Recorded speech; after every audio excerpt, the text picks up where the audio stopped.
India முழுவதும் சாலை பாதுகாப்பு மாதம் ஜனவரி 1ஆம் தேதி முதல் ஜனவரி 31ஆம் தேதி வரை கடைபிடிக்கப்பட்டு வருகிறது.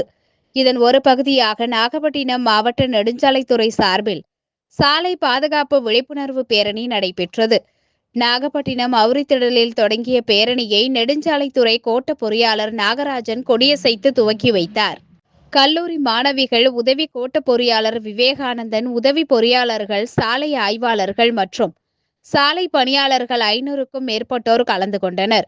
சாலை பாதுகாப்பு விழிப்புணர்வு வாசகங்களை முழக்கமிட்டும், பதாகைகளை ஏந்தியும், பொதுமக்களுக்கு துண்டு பிரசுரங்கள் வழங்கியும் முக்கிய வீதிகள் வழியாக சென்று கோட்டாட்சியர் அலுவலகத்தில் பேரணி நிறைவு பெற்றது.